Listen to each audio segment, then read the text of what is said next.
Vamos ler 1 Crônicas, capítulo 26. O título é Funções dos porteiros. Quanto às divisões dos porteiros dos coraitas, foi Meselemias, filho de Coré, dos filhos de Asaf. E foram os filhos de Meselemias, Zacarias, o primogênito, Gediael, o segundo, Zebadias, o terceiro, Jatiniel, o quarto, Elão, o quinto, Joanã, o sexto, Elioenai, o sétimo. E os filhos de Obed-edom foram Semaías, o primogênito, Jeozabade, o segundo, Joá, o terceiro, Sacar, o quarto, Natanael, o quinto, Amiel, o sexto, Issacar, o sétimo, Peuletai, o oitavo, porque Deus o tinha abençoado. Também a seu filho Semaías nasceram filhos que dominaram sobre a casa de seu pai, porque foram varões valentes. Os filhos de Semaías, Otine e Rafael e Obed e Euzabade com seus irmãos, homens valentes, Eliú e Semaquias. Todos esses foram dos filhos de Obed-edom. Eles e seus filhos e seus irmãos, homens valentes de força para o ministério, por todos 62. E os filhos e os irmãos de Meselemias, homens valentes, foram 18. E de Oza, dentre os filhos de Merari, foram seus filhos, Singri, o chefe, ainda que não era o primogênito, contudo seu pai o constituiu chefe, e Uquias o segundo, Tebalias o terceiro, Zacarias o quarto, todos os filhos e irmãos de Oza, foram 13.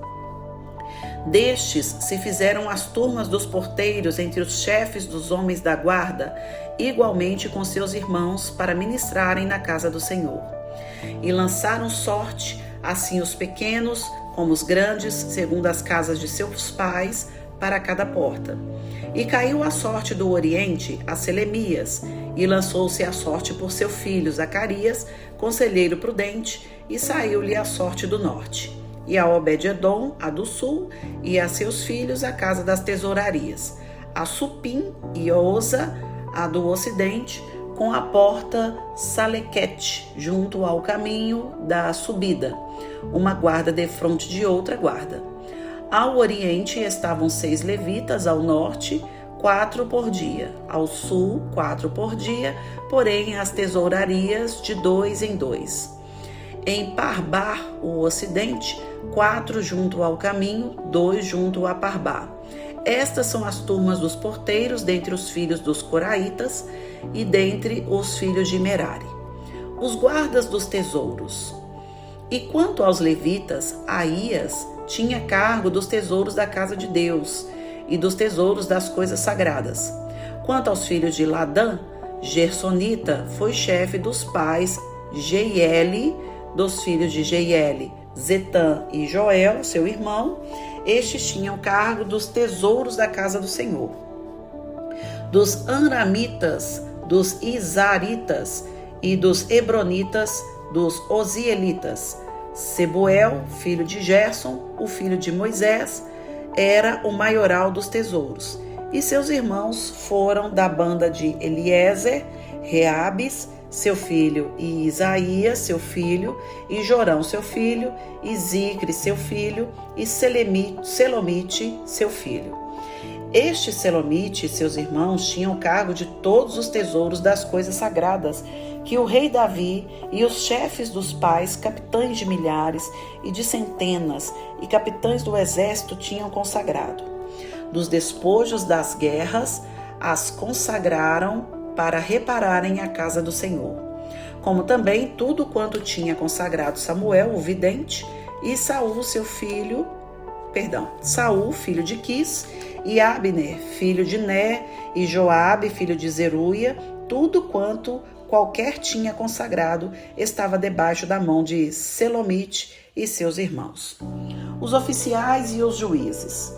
Dos Izaritas, Quenanias e seus filhos foram postos sobre Israel para a obra de fora, por oficiais e por juízes dos Hebronitas, foram Asabias e seus irmãos, homens valentes, 1.700, que tinham cargo dos ofícios em Israel, daquém do Jordão para o ocidente, em toda a obra do Senhor e para o serviço do rei.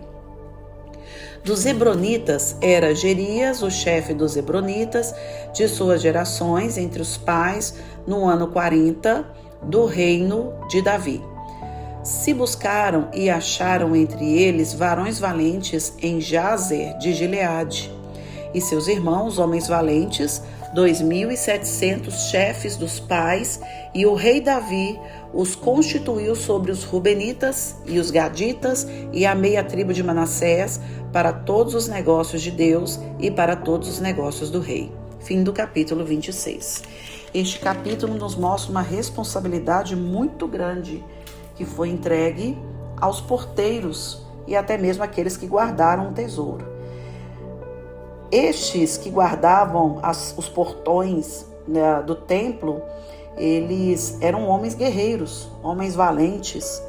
E este relato trouxe não somente o fato deles serem homens valentes, como também aqueles que guardaram o tesouro, aonde o cronista ele faz questão de dizer que tudo que estava debaixo da mão de Selomite tinha sido constituído ainda no tempo de Saul, no tempo de Samuel, né, nas conquistas ali da guerra.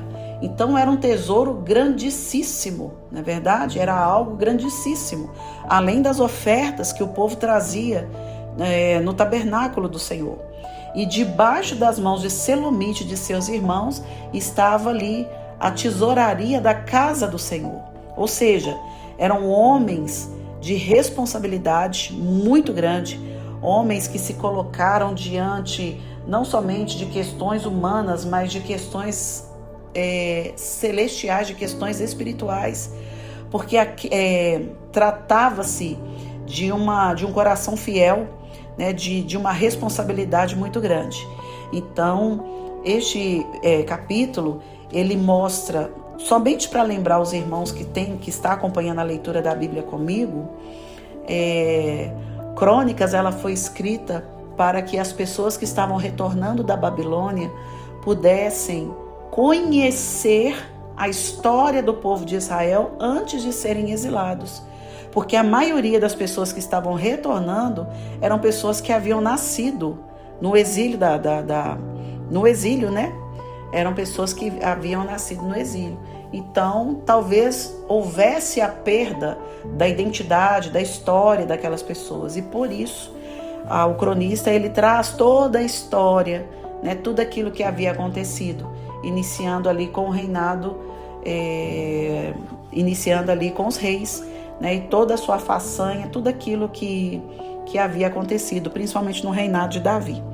Então aqui este capítulo nos traz o quão importante, né, e quão responsável foram os homens que foram colocados como porteiros, como guardas, né, nos portões ali do templo, e também aqueles que guardavam, né, que eram os tesoureiros, e guardava os tesouros acumulados ali na casa do Senhor. Que Deus possa olhar para nós e ver tal responsabilidade.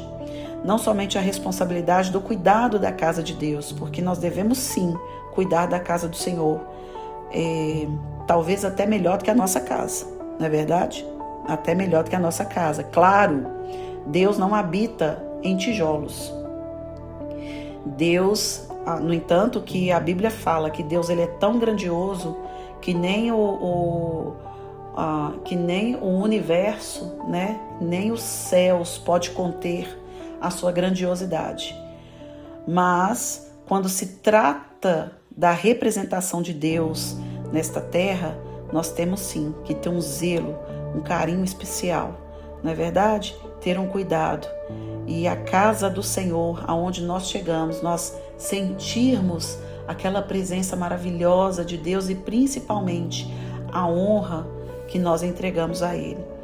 E a casa de Deus também precisa ser uma representação do amor de Cristo para conosco e para o próximo. E também o nosso amor para o próximo. poderia ter um outro lugar aonde o próximo, aquele que precisa de um amparo, aquele que precisa de uma novidade de vida, não vier tê-la na casa do Senhor, de chegar ali e não achar amparo, de chegar ali e não achar um abraço, de não achar um ombro, de não achar ali talvez o recurso que ele precisa, uma oração, caminhar junto, vamos caminhar junto, de chegar na casa do Senhor e sentir alívio, sentir a alegria de estar ali. Por isso nós devemos sim ser zelosos, responsáveis. Nós temos que ser fiéis, leais à casa do Senhor, porque ali não é somente um lugar de reunião, não é somente um lugar aonde nós vamos cultuar o Senhor, mas ali também é um lugar aonde nós vamos declarar que Deus é um Deus poderoso, um Deus de autoridade, de fidelidade, e nós estamos debaixo dessa autoridade, dessa fidelidade com responsabilidade. E fazer da nossa casa uma extensão daquilo que somos na igreja. Por isso, a minha oração neste dia é que você receba no seu coração de que, de fato, você é escolhido para ser responsável, você é escolhido para zelar, para fazer com esmero, eu amo essa palavra, para fazer com esmero aquilo que Deus determinou que você faça. Em nome de Jesus. Amém? Que Deus te abençoe, um forte abraço e até amanhã.